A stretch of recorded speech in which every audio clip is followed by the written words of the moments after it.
बिस्मिल्लाहिर्रहमानिर्रहीम स्टूडेंट, आज की इस वीडियो में हम बात करेंगे बायोटेक्नोलॉजी पर। स्टूडेंट, बायोटेक्नोलॉजी का मतलब है bio mean living and technology mean techniques.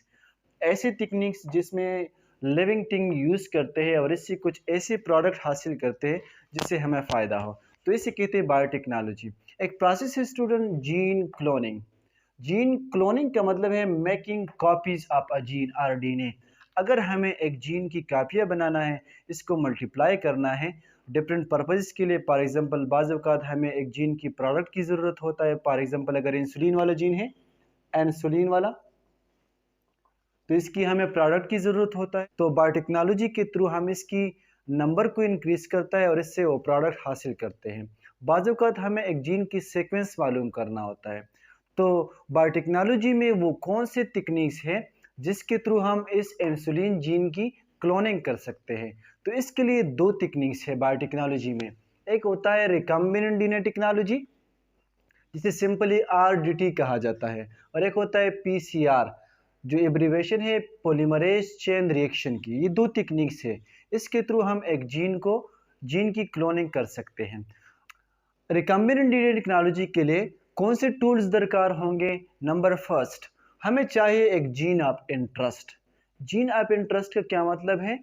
Gene of interest वो जीन होता है जिसकी हमें कापियाँ बनाना है, जिसको हमें मल्टीप्लाई करना है, उसे कहते हैं जीन ऑफ इंटरेस्ट। अब ये जीन ऑफ इंटरेस्ट हम तीन तरीकों से हासिल कर सकते हैं। इसमें नंबर फर्स्ट, अगर हमारे पास कोई क्रोमोसोमल डीएनए मौजूद है, तो इस क्रोमोसोमल डीएनए से हम डायरेक्ट मुख्तलिफ किस्म के रेस्ट्रिक्शन एंजाइम के थ्रू इस डीएनए से हम अपना जीन ऑफ इंटरेस्ट हासिल कर सकते हैं। नंबर सेकंड, अगर हमें एक जीन की न्यूक्लियोटाइड सीक्वेंस मालूम है कि इस जीन में एडेनिन, ग्वानिन, साइटोसिन और थायमिन, इसकी सीक्वेंस हमें मालूम है, तो फिर इस जीन को हम सिंथेसाइज भी कर सकते हैं with the help of different machines. अगर ये भी नहीं है और हमारे पास एक मैसेंजर आरएनए मौजूद है, तो इस मैसेंजर आरएनए से भी हम अपना जीन ऑफ इंटरेस्ट जो है, अपना डीएनए जो है बना सकते हैं with the help of reverse transcriptase enzymes. Reverse transcriptase enzyme ये वो एंजाइम है जो मैसेंजर आरएनए से क्या बनाता है? डीएनए बनाता है, लेकिन इस डीएनए को हम नाम देते हैं कॉम्प्लीमेंट्री डीएनए। अब हमें जीन ऑफ इंटरेस्ट मिल गया, लेकिन वो जीन ऑफ इंटरेस्ट हम किस चीज़ के ज़रिए, किस मॉलिक्यूल के ज़रिए उस डीएनए से आइसोलेट करेंगे? तो इसके लिए हमारे साथ है मॉलिक्यूलर सीजर्स। मॉलिक्यूलर सीजर से क्या मुराद है स्टूडेंट? Restriction endonuclease enzyme. ये वो एंजाइम है जो डीएनए को कट करता है इन अ स्पेसिफिक साइट पर। अच्छा, ये रिस्ट्रिक्शन एंजाइम कहाँ से हम हासिल करते हैं? Restriction enzymes are obtained from bacteria. ये हम बैक्टीरिया से हासिल करते हैं। बैक्टीरिया में ये एंजाइम क्या काम करते हैं? हमें पता है कि बैक्टीरिया पर एक वायरस अटैक करता है और इसका नाम है बैक्टीरियोफेज। जब बैक्टीरियोफेज अपना डीएनए इस बैक्टीरिया सेल के अंदर दाखिल करते हैं, तो ये बैक्टीरिया इस रिस्ट्रिक्शन एंडोन्यूक्लियस एंजाइम के थ्रू उस वायरस के डीएनए को डिस्ट्रॉय कर देता है, इसको फ्रेगमेंट्स में डिवाइड कर देता है। जितने भी रिस्ट्रिक्शन एंजाइम हैं, they recognise specific sequence in a DNA to cleave. हर एक रिस्ट्रिक्शन एंजाइम एक खास सीक्वेंस को रिकॉग्नाइज करता है और वहां पर ये कट लगाता है। फॉर एग्जांपल अगर हम ले लें, एक एंजाइम है जो एक बैक्टीरिया से हासिल किया जाता है, हेमोफिलस इन्फ्लुएंजा से, और इसको शॉर्टकट हम लिख सकते हैं HIND। ये एंजाइम, इसकी रिकॉग्निशन सीक्वेंस कौन सा है? Adenine, adenine, guanine, cytosine, thymine and thymine. अगर ये सीक्वेंस डीएनए में आ जाता है, तो ये इस एंजाइम की रिकॉग्निशन सीक्वेंस है। लेट्स सपोज मैंने यहाँ पर एक डीएनए ड्रा किया है, तो आप लोग देख सकते हैं कि इसमें ये जो मैंने डॉटेड में ड्रा किया है, इस एंजाइम की रिकॉग्निशन सीक्वेंस है। तो ये एंजाइम क्या करता है? जहां पर भी 2 एडेनिन न्यूक्लियोटाइड आता है, तो वहां पर ये कट लगाता है, डीएनए को कट कर देता है, एक स्ट्रैंड को कट कर देता है। अगर आप लोग इसमें देख ले, 2 स्ट्रैंड्स हैं, तो एक एंजाइम यहाँ पर कट लगाएगी और एक एंजाइम यहाँ पर कट लगाएगी, ठीक है। इस एंजाइम से इस डीएनए फ्रेगमेंट की एसिमेट्रिक डिवीजन होता है, और इससे जो दो फ्रेगमेंट बन जाते हैं, इस दो फ्रेगमेंट में आप देख सकते हैं कि जो पाइप एंड है ये ओवरहैंगिंग है और जो थर्ड एंड है ये शॉर्ट है। तो इसको कहते हैं पाइप ओवरहैंगिंग, और इसके जो एंड्स हैं इसे कहते हैं स्टिकी एंड्स।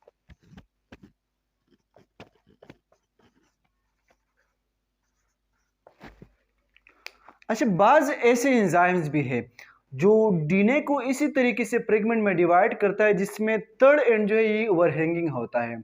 बाज एंजाइम ऐसे, फॉर एग्जांपल अगर हम ले ले हेमोफिलस इजोप्टियस एक बैक्टीरिया है, इससे एक एंजाइम हासिल किया जाता है जो डीएनए को साइमेट्रिकली डिवाइड करता है। इसमें कोई एंड जो है ओवरहैंगिंग नहीं होता, इसके एंड्स बराबर होते हैं, तो इसे कहते हैं ब्लंट एंड। अच्छा, जो तीसरा स्टेप है, अब हमने मॉलिक्यूलर सीजर के थ्रू अपना जीन ऑफ इंटरेस्ट आइसोलेट किया। तीसरा स्टेप क्या, बायोटेक्नोलॉजी में एज ए वेक्टर जो है प्लाज्मिड यूज किया जाता है। प्लाज्मिड क्या है स्टूडेंट? प्लाज्मिड एक extra circular double stranded DNA होता है जो बैक्टीरिया के सेल्स में पाया जाता है, और ये प्लाज्मिड यूज किया जाता है as a vector, as a vehicle के तौर पर, गाड़ी के तौर पर। इसके थ्रू हम अपना gene of interest bacteria cell के अंदर जो है इंसर्ट करते हैं। हर एक प्लाज्मिड के अंदर एक ओरिजिन ऑफ रेप्लिकेशन होता है जिससे ये अपना रेप्लिकेशन स्टार्ट कर देता है। याद रखिए, ये प्लाज्मिड सेल्फ रेप्लिकेटिंग ऑर्गेनेली है, सेल्फ रेप्लिकेटिंग डीएनए होता है। अच्छा, इस प्लाज्मिड के अंदर सेलेक्टेबल मार्कर्स होते हैं, और इस सेलेक्टेबल मार्कर्स में बहुत सारे क्लोनिंग साइट्स होते हैं। अच्छा, ये सेलेक्टेबल मार्कर, इसमें प्लाज्मिड का वो हिस्सा होता है जो एंटीबायोटिक को रेजिस्टेंट शो करता है। फॉर एग्जांपल, इसमें कुछ ऐसे जीन्स हैं जो एम्पिसिलिन एंटीबायोटिक को रेजिस्टेंट शो करते हैं, और बाज जीन ऐसे हैं जो टेट्रासाइक्लिन एक एंटीबायोटिक है इसको रेजिस्टेंट शो करता है। इस सेलेक्टेबल मार्कर्स में ऐसे साइट्स मौजूद है जहां पर हम अपना जीन ऑफ इंटरेस्ट इंसर्ट कर सकते हैं। ये जो एंटीबायोटिक रेजिस्टेंट जीन्स है, यहाँ पर मल्टीपल क्लोनिंग साइट्स होते हैं। इस क्लोनिंग साइट्स पर हम अपना जीन ऑफ इंटरेस्ट जो है यहाँ पर इंसर्ट कर सकते हैं। अगर हमने ये एंजाइम यूज़ किया, स्ट्रेप्टोमाइसिस एंजाइम यूज़ किया, तो हमारा जीन ऑफ इंटरेस्ट इस एम्पिसिलिन रेजिस्टेंट जीन के जगह पर जो है इंसर्ट होगा। अगर हमने हेमोफिलस इन्फ्लुएंजा वाला रिस्ट्रिक्शन एंजाइम यूज़ किया तो फिर हमारा जीन ऑफ इंटरेस्ट इस टेट्रासाइक्लिन रेजिस्टेंट जीन में लगेगी। ठीक है। अच्छा, ये दोनों जो हैं ये सेलेक्टेबल मार्कर, इसको हम यूज़ करते हैं आइडेंटिफिकेशन के लिए कि आया हमारा प्लाज्मिड जो है ये इस बैक्टीरिया सेल के अंदर मौजूद है कि नहीं है। अगर बैक्टीरिया के अंदर हम अपना प्लाज्मिड दाखिल करते हैं तो फिर इस पर हम एंटीबायोटिक जो है इसके साथ मिलाते हैं। अगर उस बैक्टीरिया सेल ने रेजिस्टेंस शो किया तो हमें पता चल जाएगा कि हमारा प्लाज्मिड मौजूद है इनसाइड द बैक्टीरिया। जो स्टेप नंबर 4 है, मेकिंग रिकम्बिनेंट डीएनए। अच्छा, अब हमने प्लाज्मिड भी हासिल किया, हमारे साथ जीन ऑफ इंटरेस्ट भी है। अच्छा, अब हम बनाएंगे making recombinant DNA. Recombinant DNA के लिए हमारे पास होगा gene of interest and plasmid. हम क्या करेंगे, इस प्लाज्मिड को और इस डीएनए से अपने जीन ऑफ इंटरेस्ट को जब हम आइसोलेट करेंगे तो इसके लिए इस प्लाज्मिड में हम एक कट लगाएंगे और इस जीन ऑफ इंटरेस्ट को हम कट करेंगे फ्रॉम द डीएनए सेगमेंट से। तो इसके लिए हम एक रिस्ट्रिक्शन एंजाइम यूज़ करेंगे। अगर हमने यूज़ किया हेमोफिलस इन्फ्लुएंजा वाला, किस चीज़ के लिए? अपने जीन ऑफ इंटरेस्ट को हासिल करने के लिए। तो वही एंजाइम हम यहाँ पर इस प्लाज्मिड पे भी इस्तेमाल करेंगे कि ये एंड्स जो है ये एक जैसे पैदा हो जाए, दोनों फ्रेगमेंट्स में, दोनों डीएनए में जीन ऑफ इंटरेस्ट भी हासिल हो और यहाँ पर प्लाज्मिड में कट भी, प्लाज्मिड को भी कट किएगा तो फिर ये दोनों हम मिलाएंगे in the presence of ligase enzyme. Ligase को एक और नाम भी कहा जाता है मॉलिक्यूलर ग्लू। ये वो एंजाइम है जो डीएनए फ्रेगमेंट को मिलाते हैं।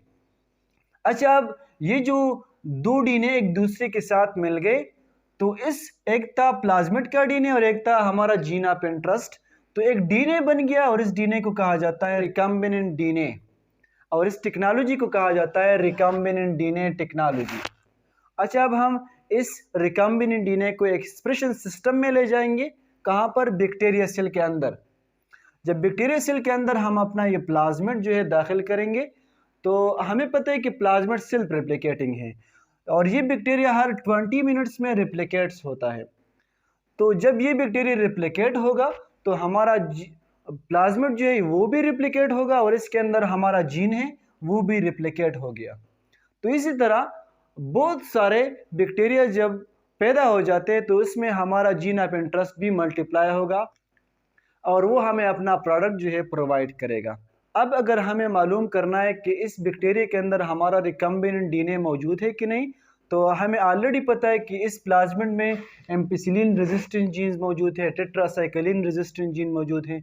तो हम इन दोनों में से अगर हमने अपना जीन ऑफ इंटरेस्ट यहाँ पर लगाया था तो फिर हम एम्पिसिलिन एंटीबायोटिक इस्तेमाल करेंगे। अगर हमने अपना जीन ऑफ इंटरेस्ट यहाँ पर लगाया था तो फिर हम टेट्रासाइक्लिन आइडेंटिफिकेशन के लिए इस्तेमाल करेंगे। जब हमें एंटीबायोटिक यूज़ करेंगे, अगर बैक्टीरिया सेल ने रेजिस्टेंस शो किया तो फिर हमें पता चल जाएगा कि हमारा प्लाज्मिड जो है रिकम्बिनेंट डीएनए जो है बैक्टीरिया सेल के अंदर है और हमने प्रोसेस में कोई गलती वगैरह नहीं किया है।